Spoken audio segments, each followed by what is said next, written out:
breaking news tonight. The president accused of abusing his power. House Democrats release a scathing report asserting he sought to undermine the integrity of the U.S. presidential election by soliciting foreign interference. And tonight, Congress votes what it means for the president's future. The world stage as trouble looms at home, the president storms London, greeting the Queen and sparring with his NATO allies. They have to shape up, otherwise things are going to get very tough. Out of the race, Kamala Harris ends her presidential campaign. Tonight, why she blames her rival's deep pockets. I'm not a billionaire. I can't fund my own campaign. Another school lockdown. For the second time in 2 days, an officer shoots an armed student at a Wisconsin high school. Military disservice. Is this any way to treat the families of U.S. troops? Mold everywhere in their on-base housing. Dangerous threat. North Korea suggests it could deliver the U.S. an ominous Christmas gift. Is Kim Jong-un ready to launch new missiles? Plus, an alarming new report. Why are sex offenders able to sign up on some of your favorite dating apps? What you need to know. They're serial rapists, and this is how they prey on their women. And our favorite story of the day, the teacher who never gives up, not a single sick day in 26 years. What we can all learn from her positive outlook on life. This is the CBS Evening News with Norah O'Donnell, reporting from the nation's capital. Good evening, and thank you so much for joining us. There is breaking news as we come on the air. A new report tonight accuses President Trump of compromising national security to advance his personal political interests by trying to pressure Ukraine to interfere in the 2020 election. The report also accuses key administration officials of being involved in the scheme. And this now sets up the next phase of the impeachment inquiry, hearings before the House Judiciary Committee that begin tomorrow. Nancy Cordes is at the Capitol tonight. And Nancy, at 300 pages, there's a lot in this report. All right, Nancy, thank you. And we should note that CBS News will have live coverage of the first House Judiciary hearing on impeachment. So tune in to our special report that begins tomorrow morning at 9 Central. And there's breaking news tonight on the campaign trail. Senator Kamala Harris is dropping out of the race for the Democratic nomination. Ed O'Keefe reports tonight on what went wrong with a campaign that once seemed so promising. Joins us now. All right, the field has narrowed a bunch in the past couple of days. What's the practical effect? Well, look, in our CBS News polling, we have found that among Harris supporters, their top second choices are Elizabeth Warren and Joe Biden, so they stand to benefit from this. And there's another interesting factor. With Harris's exit, there's now the potential later this month, when the next debate is held in her home state of California, that every candidate on stage is white, despite the historic diversity of the presidential field this year. All right, Ed, thank you. President Trump is in London tonight, rubbing elbows with royals and butting heads with world leaders at the NATO summit. And Ben Tracy is there tonight. And for the second day in a row, a Wisconsin high school was put on lockdown after an officer shot an armed student. Dean Reynolds is in a community on edge. Now to this story. Our military families sacrifice so much, and yet tonight some are raising the alarm about dangerous mold in military housing managed by private contractors. Jan Crawford spoke with families who say their homes are putting their health in danger, and they're demanding Congress do something about it. Jan joins us. CBS has been reporting about these issues for years. Has anything been done? Well, yes. And I mean, the service chiefs we saw today, I mean, they're outraged too. And they testified that they've fixed problems on many of the bases. But some of that housing is in area of focus is on these private companies that manage and built these houses and how to hold them accountable. Some of the senators raised the prospect of criminal charges. That's also being considered. Jan, thank you. A congressman from California did a complete 180 today. He pleaded guilty to misusing $250,000 in campaign. An alarming new investigation tonight may have some thinking twice before using those free dating apps. It finds that many of them don't screen whether users are registered sex offenders. Nikki Batiste has one woman's horror story. There is still much more ahead on tonight's CBS Evening News. A powerful new message tonight from the teenager who famously hugged the police officer who killed his brother. And later, we join the celebration for a teacher who's always been there.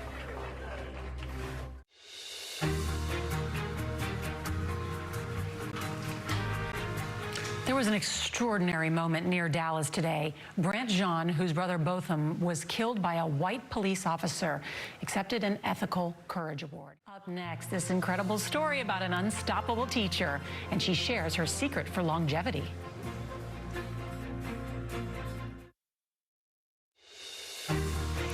Just think about this. For more than a quarter century, students at a Texas high school have always been able to count on Mrs. Bradley. Manuel Bojorquez on a teacher who just won't quit. Tomorrow on the CBS Evening News, the high price some breast cancer survivors have to pay for life-saving mammograms. Thanks for joining us tonight on the CBS Evening News. I'm Norah O'Donnell in Washington. We'll see you back here tomorrow. Have a good night. Breaking news tonight, constitutional clash. Partisan anger spills out as House Judiciary hearings on impeaching the president begin. Law professors giving lawmakers a crash course in the Constitution. If what we're talking about is not impeachable, then nothing is impeachable. Close enough is not good enough. If you're going to accuse a president of bribery, you need to make it stick. Candid conversation, the hot mic moment that left the president boiling mad. Well, he's two-faced. Also tonight, new accusations of sexual assault against a popular ride-sharing company. Is your ride safe? I was holding on to the vehicle and he slammed my wrists and dragged me with his car. Building on the border, a CBS News exclusive.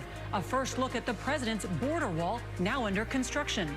But why is this part only 8 miles long? Medical price roulette. Why hundreds of women say they're being charged for following up on their mammograms. Do you just feel like you're getting the runaround? Plus, fixing a broken heart. A medical breakthrough brings a dead heart back to life. Could it provide new hope for transplant patients? And Wristband of Brothers. How a police force and a community came together to help an officer in need. This is the CBS Evening News with Norah O'Donnell, reporting from the nation's capital. Good evening, and thank you so much for joining us tonight. 3 constitutional scholars told lawmakers today they believe there is enough evidence to impeach the president for abusing his power and risking national security for his own benefit. But another said the case is thin, and that if Congress moves forward, it would risk abusing its power. It was an historic day, only the 4th time in U.S. history that an attempt to impeach a president has gotten this far in Congress. President Trump left the NATO summit early today, hot under the collar after a hot mic moment, where U.S. allies were caught on camera laughing and gossiping at his expense. Ben Tracy is in London tonight. Now to diplomacy, North Korean style. Today, the country's 19 women and 1 man came forward today saying they were raped or sexually assaulted by Lyft drivers. The incidents took place across the country. Jonathan Vigliotti reports tonight the victims have filed a new lawsuit claiming Lyft puts its riders in real danger. Now to a CBS News exclusive. Nearly 3 years after President Trump took office, work is finally underway on one of his key campaign promises.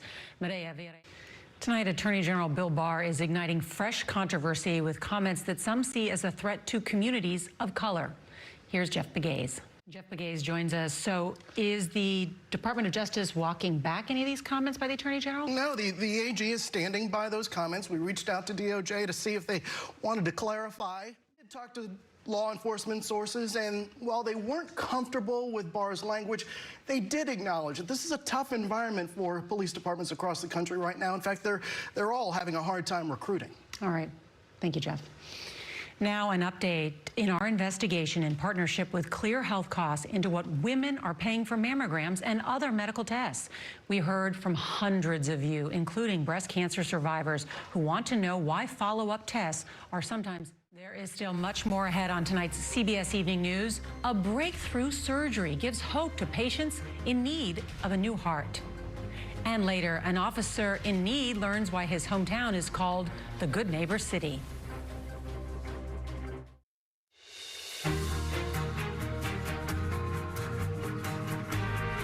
Doctors at Duke University are celebrating a medical first in this country, bringing a dead heart back to life and successfully transplanting it into another person. And now some news about us. Today, our parent company, CBS, completed its merger with Viacom. CEO Bob Bakish calls it an historic moment, reuniting America's most watched TV network and Hollywood's longest-running film studio. The combined company will be known as Viacom CBS. Up next, the officer whose friends say he always put the community first, how his neighbors are now returning the favor. If you can't watch the CBS Evening News, you can listen. Subscribe wherever you get your podcasts. Sponsored by Oral-B. When a police officer in Alabama learned he had cancer, he learned something surprising about himself and his community. Here's Mark Strassman. We've got something exciting for you tomorrow on the CBS Evening News, an historic anniversary. Rosa Parks, in her own words, a special tribute to the movement she ignited. And that's tonight's CBS Evening News. I'm Norah O'Donnell in Washington. We want to know what you think, so we'll see you back here tomorrow. Good night.